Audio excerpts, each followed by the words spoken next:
Lee Polk says, "Good morning, guys. Love the podcast and all your content.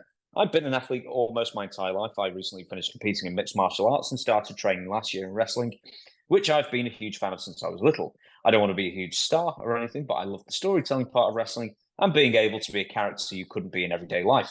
What advice would you give someone getting into the business at 40? Thank you, and continue the awesome content." Well, I'll give you the same advice I'll give Jack Swagger. Get a job. Get a job. Hey, getting into the business at 40, unless you're in super great shape, and according to from what I hear, you're not interested in making money. You're just interested in being in wrestling, which is okay as long as you don't get hurt.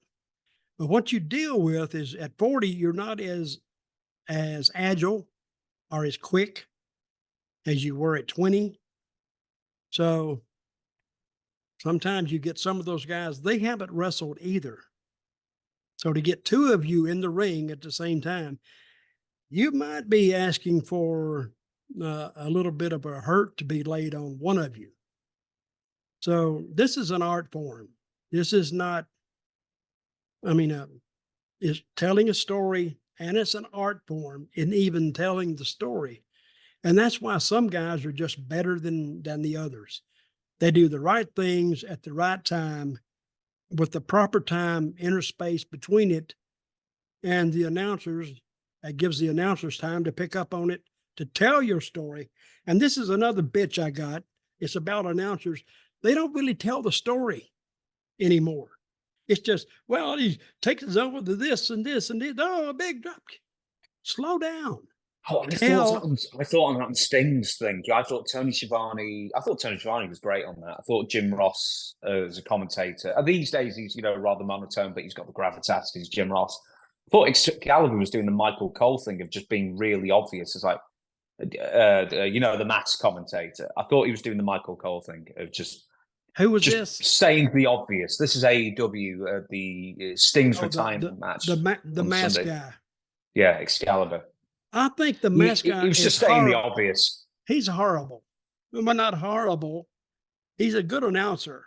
But I'm saying, he takes him over in a headlock, or he throws a drop kick. Hell, I can see that. Just say something else, but I want to hear the story and what Sting has gone through, the journey he's made to get to where he is. And how long is the match? 20 minutes? Something like that. Okay, well, you had the first 10, the first 10 minutes to get a story in. And then now that depends on what they're doing in the ring. But I don't want to hear hoe for hoe, move for move. I can see that.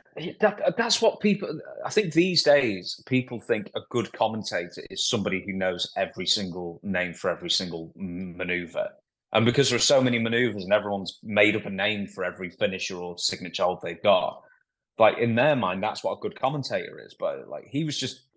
I'm trying to think of an example, but he was one saying the obvious, and then when he was trying to like disapprove of something the Young Bucks did, it seemed.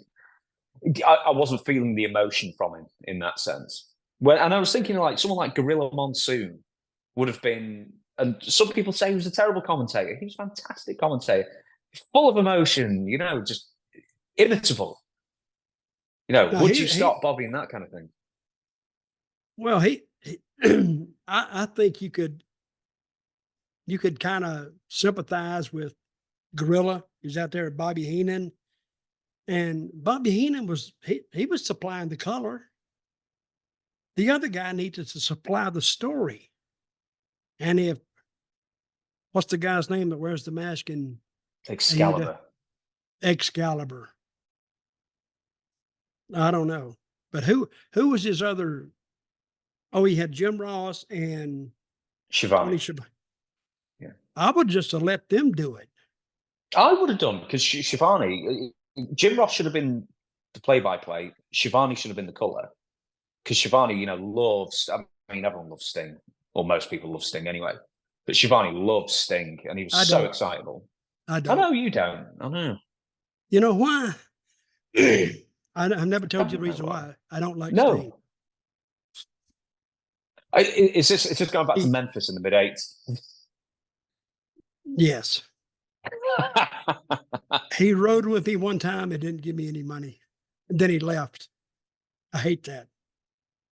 I tried to send him letters. You owe me $12. That's what it was. And he didn't pay me. Is that legitimate?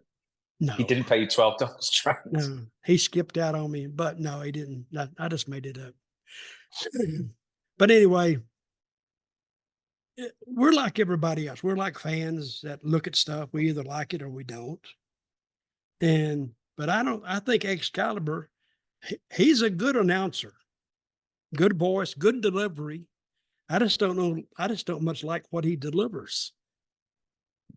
But now he could have taken notes from Ross and Tony how to get it done, because they get the story across. And that's what it is eventually.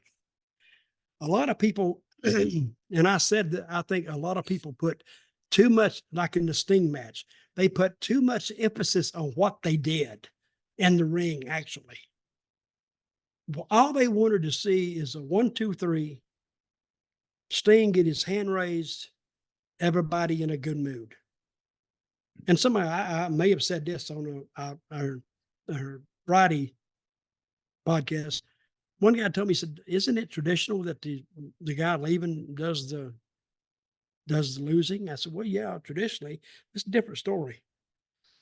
If you'd have had Sting lose that, they'd have rioted, and they would have been madder than hell than everybody else."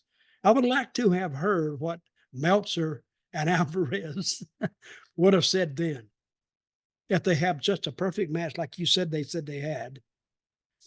And the match was good. All of a sudden, Sting loses. Oh my God. How could you mess that up? You can't mess it up. But anyway, they did the right thing there. I'll say that.